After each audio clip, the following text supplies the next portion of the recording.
Jokes, विनोद. Video शेवटपर्यंत बघा आणि लाईक करायला विसरू नका. पुणेरी नवरा. लग्नाआधी खूप आवडायचे तिचे केस त्याला, पण नंतर नावडते झाले. कारण लग्नानंतर दुपारच्या डब्यात पण द्यायची एखादा. ज्याला आपल्यापेक्षा आपली जास्त माहिती असते त्याला शेजारी असे म्हणतात. मी कुणाच्या बापाला घाबरत नाही, प्रियसीच्या सोडून. आम्ही चुना फक्त आमच्या पानाला लावतो. दुसऱ्यांना लावायला चुना आम्ही विकत नाही. आपल्याला कोणत्या भाज्या आवडतात ते आम्हाला माहीत नसते. ताटावर बसण्याआधी मेनू माहीत करून घेणे. आम्ही उपवासाचे पदार्थ वेगळ्या तव्यावर करतो. आम्ही आमच्या वस्तू विकत आणतो. कृपया उधार मागू नये. लॉग इन करण्यापूर्वी आपल्या खिशात पैसे असल्याची खात्री करा. नंतर कारणे देऊ नये. येथे हापूसचे भाव फिक्स आहेत. घासाघासी करू नये, अन्यथा पायरी दाखवण्यात येईल. दुकान बंद असले तरी येथे बहाणे लावू नये, हवा सोडली जाईल. गरम वडापावाने तोंड भाजले तरी आम्ही पैसे पूर्णच घेतो.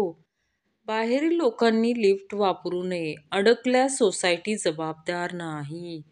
मांजर आणि नवरा. कुठेही नेऊन सोडला तरी संध्याकाळी तो घरी येतो. पुरुष हा लग्नाआधी वाघ असतो आणि लग्नानंतरही तो वाघच असतो. पण लग्नानंतर दुर्गादेवी त्या वाघावर बसलेली असते. आपण आपल्या स्वतःबद्दल कधी वाईट विचार करू नका, कारण देवाने या कामाचा ठेका नातेवाईक आणि शेजाऱ्यांना देऊन ठेवलाय. वाईट वेळ सगळ्यांवर येते आणि जाते, पण त्याच वेळेस कोणते रंग किती बदलले हे आयुष्यभरासाठी लक्षात राहते. आवडीचे लोक सवडीने वागायला लागले की त्या नात्याला कवडीची किंमत राहत नाही. काही माणसं ही काजव्यासारखी असतात, जी विनाकारण जळत राहतात. एक पायरी सोडून चालणाऱ्याचे पाय हे नेहमीच दुखतात. पाय ओढण्याऐवजी हाताला धरून ओढा. पहा, सगळेच पुढे जातील. म्हणतात, एकदा आपल्याला फसवले की त्याच्याकडे कधी परत जायचे नसते.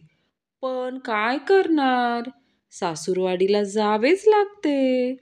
लोकांना डोक्यावर घेऊन बसवू नका. मान लचकेल.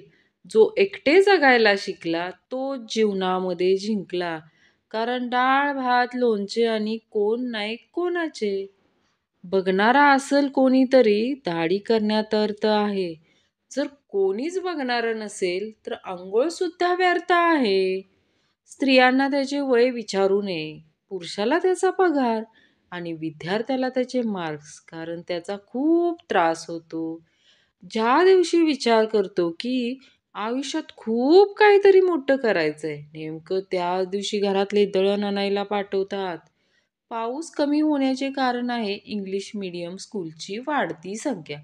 कारण ए रे रे पावसाऐवजी रेन रेन गो वे असे मुलं म्हणतात. तू काय करतो? मी इंजिनिअरिंग. खाली काय बघतं? इज्जत वरच गेली आहे. काही लोक इतके उतावळे असतात की फळ्यावर बाईंनी शिकवल्यावर सगळं कळालं असं म्हणतात, पण घरचा अभ्यास केला नाही की कळलं नाही असं सांगतात. जर तुम्हाला कोणी शिक्षण विचारून जज करत असेल तर आत्ताच दूर व्हा, कारण उद्या रिझल्ट दाखवायची वेळ आली तर वांदे होतील.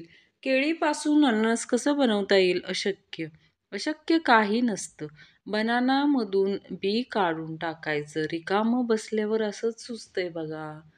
भांडणं करून खटकलं की ब्लॉक करणारे आणि नंतर स्वतः अनब्लॉक करणाऱ्यांना एकदा खटकरत्न पुरस्कार द्यायला हवा. दात नीट घासले तर तुमच्या हसण्यासोबत तुमचं हसणंही लोकांना आवडतं. चांगल्या कामात मांजरे कमी, माणसे अधिक आडवी येतात. रिकाम्या डोक्याची माणसं मोकळ्या मनाची असतात. दुर्दैव म्हणजे ते आपल्या आजूबाजूलाच दिसतात.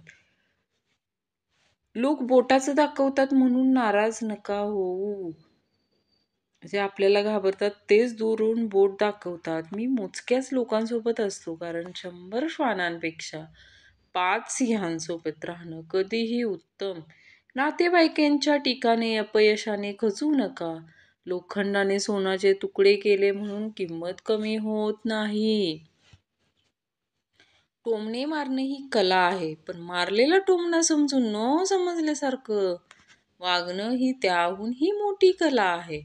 खोट्या मनाच्या लोकांनी मी मोठ्या मनाने माफ करतो, हे फक्त त्यांना कळत नाही. सकाळी आरशात बघितल्यावर एका गोष्टीची खात्री पटली की जगात अजूनही निष्पाप लोक आहेत. कॉल आला तर उचलायचं की नाही हे समजायला हवं. या कारणामुळे सुद्धा काही लोकांचे नंबर सेव्ह करून ठेवावे लागतात. कधी कधी रिप्लाय यामुळे पण द्यावा लागतो, कारण मेसेज चुकून सीन होऊन जातो. आधीच पगार नाही आणि त्यात आजच्या वादात नवीन बनियान उडून गेली. I miss you Rupa. Online प्रेम जातपात, उंची, रंगरूप काही नाही बघत. तो फक्त एक सुंदर डीपी बघतो. मित्रांकडे वास्तुशांतीला गेल्यावर मी सहज विचारलं, इथं पूर्वी दिशा कोणती? त्याने फक्त पत्नीकडे बोट दाखवलं. काल त्या मुलाला रोडवर मार खाताना बघितलं. त्याचं स्टेटस होतं, आम्ही जिथे उभे राहतो तिथं मोठं मेट्रो होतात. वय 2040. बाळा, मोठा मोबाईल ठेवून अभ्यास कर. मुलं जे कोरोनाच्या जीवावर पास झाले त्यांनी अभ्यासाबद्दल बोलूच नाही. गावात इतकं पण नाव नका कमवू की एखादी पोरगी पळून गेल्यावर लोक तुम्हाला आधी शोधायला लागतील. फोन चार्जिंगला लावून बटन चालू करायचं विसरल्यावर माणसाला वाया गेलेल्या वेळेचं महत्त्व कळतं. 10 मधल्या 8 लोकांची गर्लफ्रेंड आहे, बाकीचे 2 आपण आहोत. मी लिहिणार आणि तुम्ही वाचणार. किसने खूप चांगलं कहा है कि जब गर्लफ्रेंड जवळ होती तब माणसं दोस्त को इसर जाते है. हे भगवान, तुमने मेरा सब्र का फल चुकीच्या पत्त्यावर तर नाही पाठवले. तुम्ही जवळचे आहात म्हणून तुम्हाला सांगतो, रात्री अजिबात ऊन लागत नाही. लोकांच्या तोंडावर सर्वात जास्त भोळेपणा दुकानदाराला फाटकी नोट देताना असतो. क्रशला मराठीत अवदसा असे म्हणतात. भावा, तुझ्यासाठी काय पण असे म्हणणारे पासवर्ड टाकताना तिकडे बघ म्हणतात. काही चूक झाली तर अजिबात घाबरायचं नाही. फक्त शांत बसून विचार करायचा की कोणाचं नाव घेऊ. माणसांचं नाक डोळे चांगले असावेत, बाकी फोटो एडिटरवर सोडून द्यावे. ज्या दिवशी विचार करतो की आयुष्यात खूप काहीतरी मोठं करायचंय, नेमकं त्याच दिवशी घरातील दळण आणायला पाठवतात.